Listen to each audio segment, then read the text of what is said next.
Behind the slapstick comedy that made Curly Howard a legend lies a poignant tale of destiny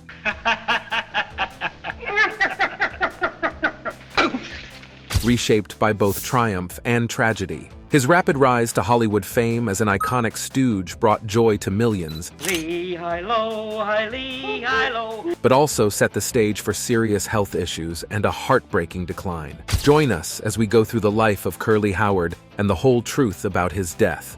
Early life and entry into show business. Jerome Lester Horwitz, better known to the world as the beloved comic Curly Howard of the Three Stooges, was born on October 22, 1903, in the bustling borough of Brooklyn, New York. The youngest of 5 boisterous brothers in a traditional Jewish family, Curly's early life was filled with laughter, mischief, and a close-knit sense of love and camaraderie. His mother, a warm and nurturing presence, affectionately referred to him as her babe due to his status as the baby of the family. This nickname stuck amongst his siblings as well, reflecting the adoration that little Curly elicited within the household. Though he did not excel in academics, young Curly displayed a natural athleticism and talent on the basketball court, seeming to hint at potential future stardom as a sportsman. But fate, ever the fickle storyteller, had different plans in store. At just 12 years old, Curly was cleaning what he thought was an unloaded rifle borrowed from his brother when the unexpected discharge severely injured his foot. The damage left him with a lifelong limp, closing the door on a promising sports career. However, as one door closed, the window to another passion opened. In his adolescent years, Curly became increasingly fascinated with 2 great loves, performing and women. Though shy and introverted off stage, he relished the chance to hang it up in front of an audience.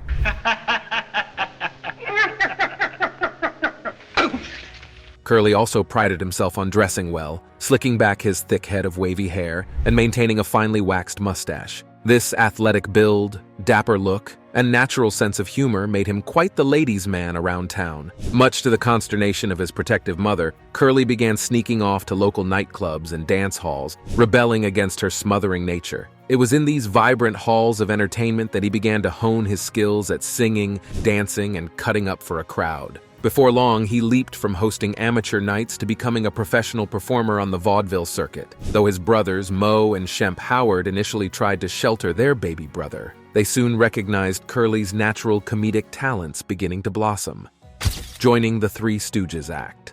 By 1932, Moe and Shemp had long been established players on the national vaudeville circuit as part of Ted Healy's raucous comedy act, Ted Healy and his Stooges. But after years of enduring Healy's alcohol-fueled tirades and abuse, Shemp finally had enough and walked out on the act for good. Needing a replacement stooge immediately, Moe suggested his youngest brother Jerome, better known to friends and family as Babe, could fill the role. When Ted Healy met the handsome, mustachioed performer, he saw potential, but had one condition. If Jerry wanted to join the act, he'd have to shave his head. According to Healy, Jerome looked far too normal compared to the other ragtag Stooges, with their goofy haircuts and unkempt appearances. Jerry was incredibly reluctant to part with his thick, wavy locks and proud mustache. But after some cajoling from Moe, and realizing this represented the opportunity of a lifetime, Jerry agreed to shave his entire head, mustache included. It was a bold move that completed his transformation into the iconic, bald, chubby character that would soon become beloved by millions.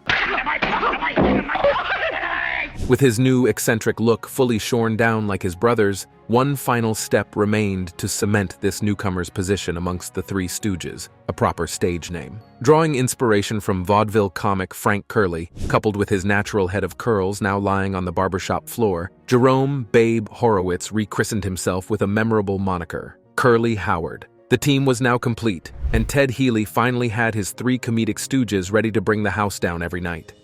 Breakout as a stooge. Though Curly Howard made his screen debut alongside Healy, Moe, and Larry in 1933's Nursery Rhymes, early films failed to hint at the soon-to-be legendary status he would achieve. It was only once the Stooges departed Healy's iron-fisted leadership in 1934 and struck out to make 2 real short films without him that Curly's unique comedic genius began to fully shine. Freed from Healy's domineering creative restrictions and abuse, Curly transformed into a physical comedy powerhouse. His natural improvisational flair, exaggerated reactions, and hilarious vocalized sound effects innovated a fresh, dynamic style of slapstick humor. Pencils out.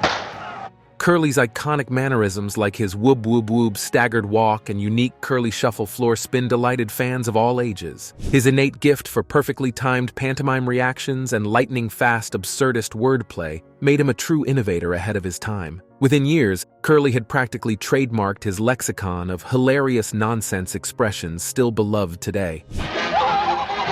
Phrases like, "I'm a victim of circumstance," and his distinctive pronunciation of words like "certainly" became beloved and oft-quoted elements of the Stooge comedic style. By the end of the 1930s, shy little Babe Horowitz had transformed into a true superstar, widely acknowledged as the most popular and recognizable of the Stooges in their prime years. His childlike enthusiasm and boundless energy, combined with a keen understanding of the craft, cemented his legacy as one of the great comedic geniuses of the era. Grueling schedule and personal struggles.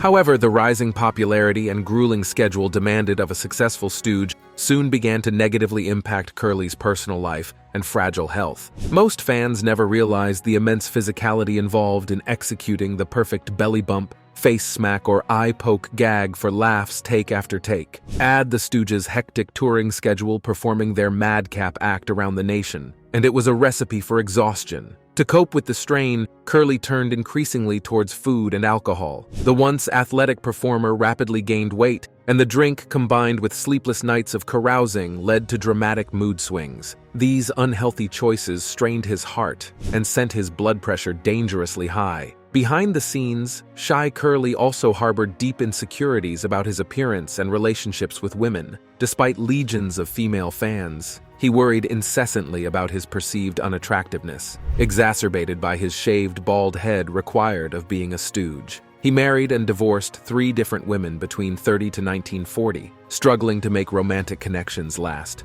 His growing despondency turned into a cycle of drinking and overeating, even more seeking comfort. These destructive lifestyle choices, when combined with the physical demands of comedy and non-stop publicity tours, pushed even the indefatigable Curly to his breaking point physically, mentally, and emotionally. By 1945, as cracks began showing in performances, it was clear this Stooges' story was veering towards tragedy behind all the beloved laughter he brought to millions.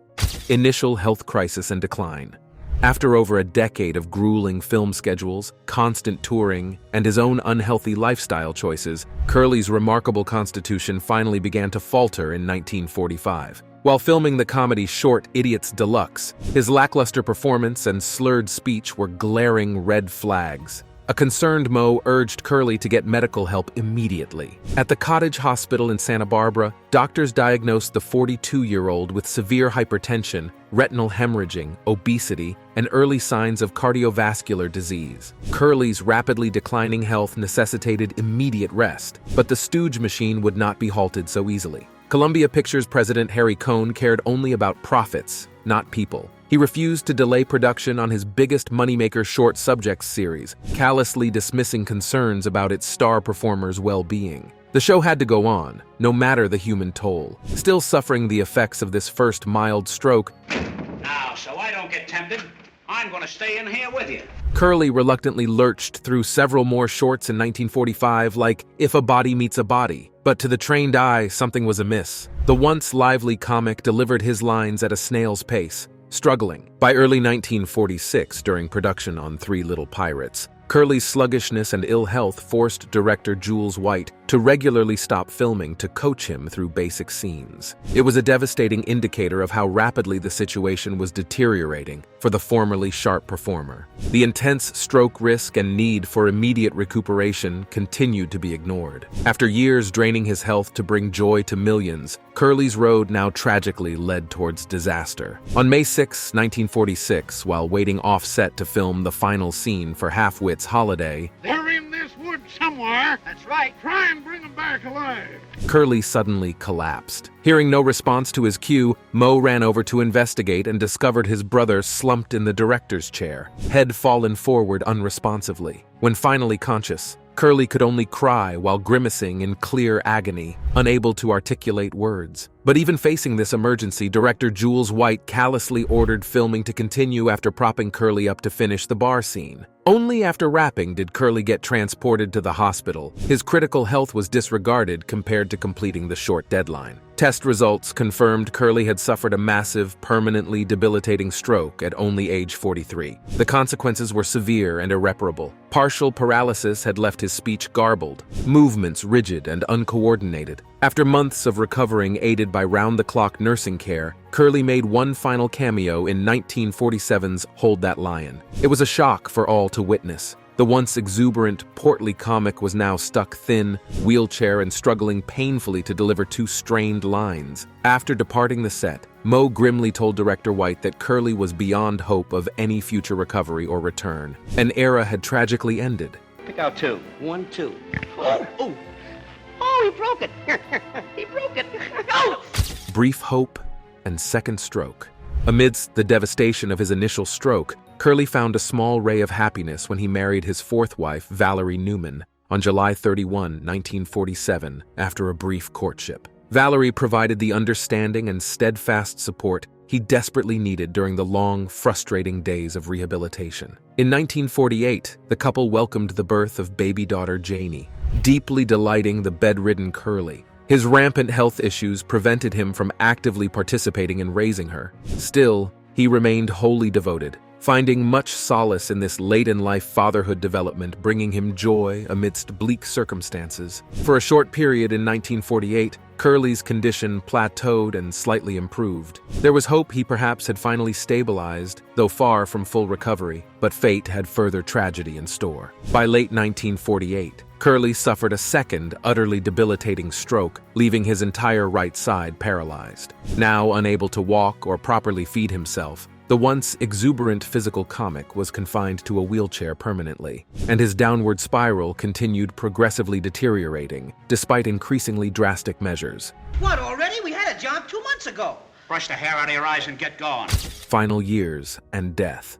By 1950, Curly's weakened condition required the full-time assistance of nurses under Valerie's watchful eye at home. His weight had dangerously ballooned again, exacerbating numerous ailments. Under doctor's orders, he was placed on a strict diet mostly limited to simple rice and apples. Meanwhile, as an alternative revenue stream, his brothers launched the new Three Stooges Act, recycling old vaudeville material for Curly's royalties. But even on rigid health regimens, Curly's body continued failing him. That same year, he suffered another series of increasingly serious strokes requiring long-term hospitalization and convalescent care. The once boisterous comedian who spun like a tornado across stages and screens now struggled to convey basic needs to his distraught wife. You take the front part of the house. I'll take the upstairs, you take the kitchen. Curly became confined to North Hollywood Hospital by February 1951, suffering from severe pneumonia and staph infections from bed sores. His weight dropped precipitously from lack of proper nourishment, and he slipped in and out of infrequent states of lucidity. By April, all hope was lost as Curly lay motionless in a near-frozen state. He remained trapped this way for nearly a year, a cruel fate for someone who had brought universal laughter and joy at a frantic pace for so long. On January 18, 1952, with Valerie and his beloved dogs nearby comforting him in his final moments, Curly Howard finally passed at age 48. The official cause was a massive cerebral hemorrhage, but realistically his body and spirit had endured all they possibly could over a decade of health trauma. In the end, Curly went the way he had lived, surrounded by love and off to his next adventure far too soon. I'm poisoned. Get out. Get to work. Get to work. Oh, Toots, wait a minute, will you? Wait a minute. Aftermath, Shemp's return, and feelings of loss. The comedy world was shocked to its core upon hearing that Curly Howard, the energetic heart of the Three Stooges, had succumbed to illness. In the immediate aftermath of his death, tributes poured in celebrating Curly's legacy as an innovator of physical comedy who brought undeniable joy to millions. But the business of making people laugh stops for no one. Curly's surviving Stooge brothers Moe and Larry carried on with Shemp, who had initially departed the act back in 1932 but now reluctantly returned as Curly's immediate replacement in the Stooges films. However, to longtime fans, something was missing without Curly's electrifying presence on the screen. Despite being highly talented himself, Shemp Howard lacked his younger brother's uniquely high-energy style and childlike enthusiasm. I knew it. I didn't put enough rat poison in this cheese. Yeah. And with 3 decades more experience since leaving Ted Healy's act, he understandably appeared less eager throwing himself into the rough-and-tumble slapstick antics Curly famously executed with fearless zeal night after night. Where Curly used his whole body from facial gestures to funny walks in his comedy toolbox, Shemp relied far more heavily on verbal jokes and humor in his approach. The existing rapport and chemistry between Moe, Larry, and Curly had flowed so naturally that its absence was palpable in these later Stooges entries of the 1950s. Upon seeing the first post-Curly short Fuelin' Around, even Larry Fine glumly confessed that the old spark was gone. Critics similarly highlighted that losing Curly was an irreplaceable blow, creating a gaping hole in the heart of the act. The group valiantly attempted to forge on for their late brother, but a fundamental vibrancy and balance was now forever missing without Curly on the screen to complete the classic Stooges trio's dynamics. How we gonna get in pictures? We know nothing about movies. Curly's lasting comedic legacy. But despite the sadness of losing Curly Howard in his prime back in 1952, his pioneering legacy and influence on comedy continued growing even stronger in the subsequent decades. Rather than being forgotten as merely part of a novelty slapstick act, historians increasingly recognized Curly as an avant-garde genius way ahead of his time. His fearless, frenzied physical comedy style and mastery of comedic timing played a crucial role in evolving screen comedy from overly theatrical vaudeville-era roots Hey, look, I'm caught. Help me. I'm caught. into a more subtle, naturalistic modern direction. In many ways, Curly's spontaneously chaotic performance style that balanced expert precision with free-form energy presaged improv comedy decades later. His willingness to sacrifice his body and dignity all to get the perfect, audacious visual gag challenged norms for comedy. Curly exerted a seminal influence on everyone from the Three Stooges' direct slapstick descendants like Soupy Sales to the broader realm of anarchic physical comics from the Marx Brothers to Robin Williams. That's the boat we're supposed to use for a target. What'll we do? Target? I don't see no bullseye on it. Indeed, Curly's legacy can be felt in the evolution of legendary funny men as diverse as Charlie Chaplin, Jerry Lewis, and even Jim Carrey. Carrey especially owes a debt for his rubber-faced, no-holds-barred techniques, as attested by Steve Martin, Johnny Knoxville, Stephen Colbert, and countless other modern comics. The ripples of Curly's groundbreaking work continue making people laugh far beyond his short career. Though the Stooges may be labeled lowbrow by some tastemakers, Curly's creative courage in making audiences howl through whatever outlandish means necessary cemented his enduring status as a genius in his craft. Detonation? If I got it, can I get cured? Yeah! Now it's time for today's subscriber pick. When examining the life of Curly Howard and the whole truth about his death, one sees a performer who endured illness while keeping his vivacious spirit. Curly battled a series of strokes that impacted his health and career. Yet even confined to a hospital bed, he cracked jokes and charmed visitors with his friendly manner. Curly's fans also showed their support and appreciation for him by sending him letters, cards, and flowers. He was touched by admirers' gestures and did his best to respond. His co-star Larry Fine regularly visited Curly in the hospital, lifting his mood with gifts and memories of their comedy heyday. Despite hardships, Curly maintained connections that buoyed his mood during his final years. What are your favorite Curly moments and lines? Share your Stooge stories in the comments. I'm blind. I can't hear or can't see you. Hey, wait for me. Hey. Continued popularity and fandom. Curly endures as an influential comedy force, partly from the surprising longevity of his popularity on screens even decades after his passing. When Columbia Pictures declined to renew the Three Stooges contract in 1957, after 24 prolific years churning out dozens of beloved comedy shorts, studio executives assumed their broadly low-brow style of wacky hijinks wouldn't hold up over time or find modern audiences. They could not have been more wrong. Leveraging the emerging power of television throughout the 1960s, 70s, and 80s, broadcasts of Three Stooges shorts You. Yes.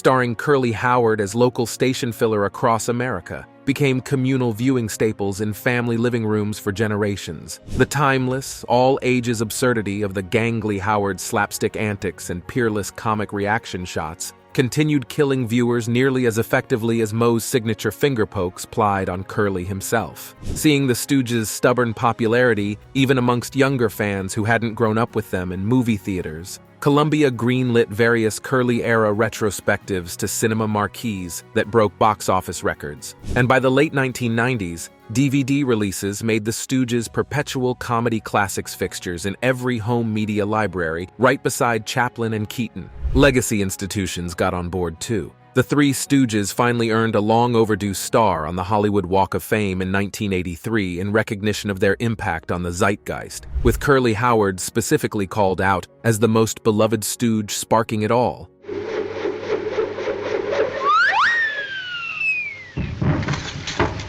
This renewed enthusiasm even sparked waves of Three Stooges memorabilia collecting, conventions saluting their slapstick greatness, and academic institutions launching pop culture studies courses, analyzing how Curly's brand of absurdist humor reflected its turbulent depression and wartime era. Curly's visage continues popping up over 7 decades later on everything from t-shirts to video games. The timeless quality and sentimental nostalgia surrounding Curly and his Stooge brethren's zany comedy chaos have proven surprisingly resistant to changing cultural tastes or generations. After all, who can watch him erupt in frenetic excitement and not smile along merrily? Curly Howard launched a joyfully dysfunctional comedic legacy built to outlast eras.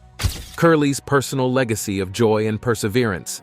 Behind the uproarious comedy and raucous laughter, Curly Howard brought global audiences for over a decade, hiding a more solemn story of personal trauma and quiet perseverance. As his popularity skyrocketed through the 1930s and early 40s, shy Jerome Horwitz simultaneously battled a growing storm of medical issues, marital troubles, confidence struggles, and career uncertainty. Lesser performers may have crumbled under such pressures both publicly and privately. I'll meet you at the train, and now I'll tell the lady that I'll never see her again.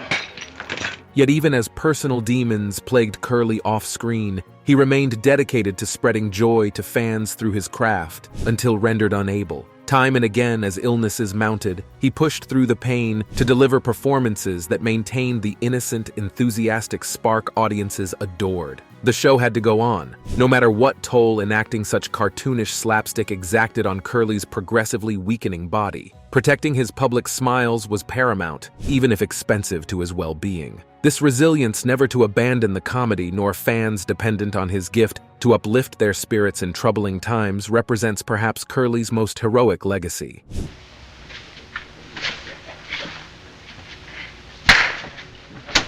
No matter the physical batterings, headaches, or stress fractures endured making America laugh during epic days filming shorts like 3 Little Beers or Ants in the Pantry, Curly maintained an unstoppable drive right up until that tragic final stroke mercilessly cut his vibrant career short seemingly overnight. Another through line of light sustaining Curly's spirit amidst so much darkness ironically involved his enduring love of dogs. As his health crumbled bit by bit over 7 long years and the confining loneliness of hospital beds grew, Curly's steadfast canine companions comforted his mood. The once jovial comic who rescued countless strays out of goodwill had now become dependent on their reciprocated unconditional affection. Photos from Curly's final wheelchair-bound years always depict his dogs dutifully by his side, providing faithful support, just as he had done for them in better years. Despite catastrophic health declines, this special devotion kept Curly's innate humor and humanity from total surrender.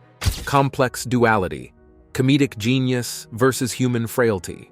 The tragic story of Curly Howard's rapid rise from obscurity to immense stardom, years struggling against deteriorating health and premature demise at only 48, illuminate the darker, more complex side of comedy legend behind the laughs. For most fans during Curly's peak fame as part of the Three Stooges, perceptions existed in a simpler black-and-white dichotomy. Either Curly was on screen amusing them with his latest wacky slapstick antics, or else the cameras stopped rolling and he disappeared, presumed happy and contented. Reality painted a far more nuanced, impactful portrait rife with dichotomies. Most never realized that the very acts bringing them such epic merriment Messy pie fights, violent face smacks, risky stunts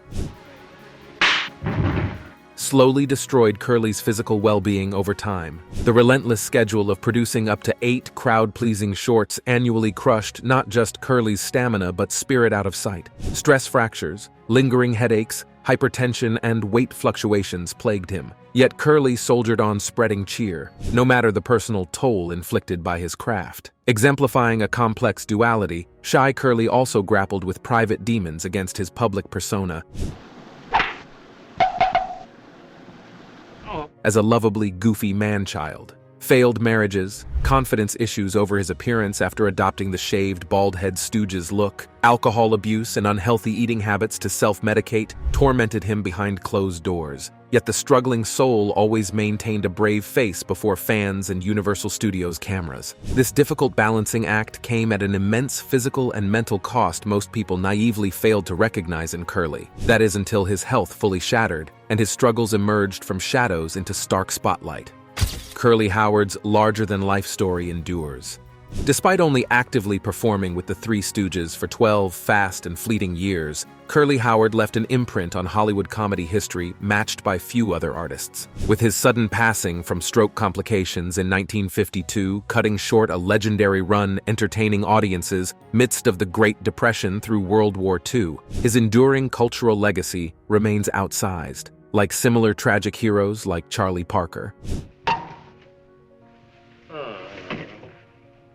Curly packs a prolific career's worth of influence and innovation into a concentrated burst. The sheer breadth, variety, and eternity of Curly's legacy and comedic DNA prove stunning. Virtually every slapstick comedian or physical humorist since the mid-20th century bears some inspiration from his gift for choreographed chaos and flawless timing in each shoot of his raised eyebrows. Curly wasn't so much an actor as a force of nature, able to tumble, swim, or be pummeled with grace across stages and screens every single take.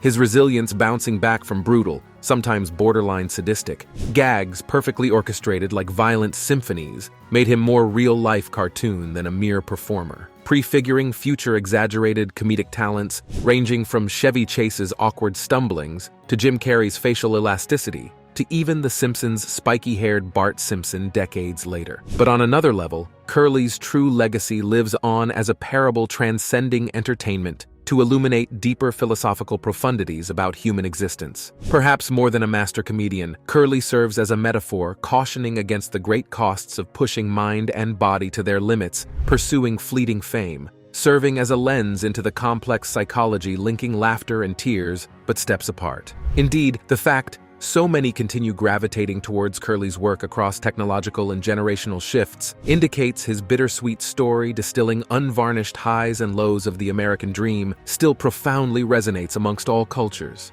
In essence, as both performer and person, no one better represents a metaphor summing up the chaotic 20th century than Curly Howard.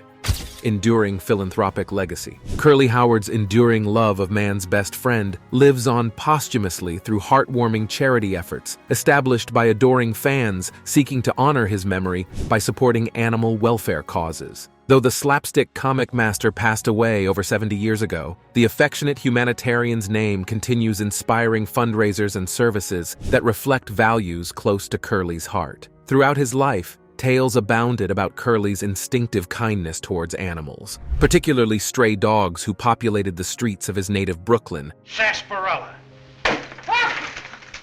Look at the grouse. where he had grown up impoverished as a youth. Well aware of the desperate struggles such creatures faced merely to survive, he made a habit of befriending, feeding, or providing makeshift shelter for whatever hapless hounds he encountered, behind movie studio lots, or while touring across the country performing sold-out live shows. The generous comedian's reputation for always collecting new rescue dogs despite cramped accommodations earned him the playful Hollywood nickname Doghouse Curly. He simply could not bear to turn away any four-legged friend in need, instead welcoming each into his ever-expanding canine family as devotedly as the last. Tragically, while Curly perished relatively young himself from health issues, he made provisions in his will, ensuring caretakers and facilities were funded to support his beloved dogs long after he was gone, as no one would adopt them. You did not what? I still didn't. In that charitable spirit, the Curly Howard Rescue Fund Trust has established in 1988 thanks to Northwest Ohio fan Larry Hagman, raising over $40,000 through chapter events and an auction of Three Stooges memorabilia donated by friend Mo Howard's daughter. The nonprofit used contributions to purchase a van custom-fitted to save death row shelter dogs. This mobile rescue transports adoptable pups about to be euthanized at overcrowded pounds for a second chance through more adoption-friendly humane societies aimed at ultimately finding them loving forever homes. Meanwhile, at Northern Illinois Hines VA Hospital, the Curly and His Dog Therapy Fund similarly invoked the giving performer's tradition of using pets to comfort wounded souls and emotionally support those in need. I'm a victim of circumstance. Who you hitting?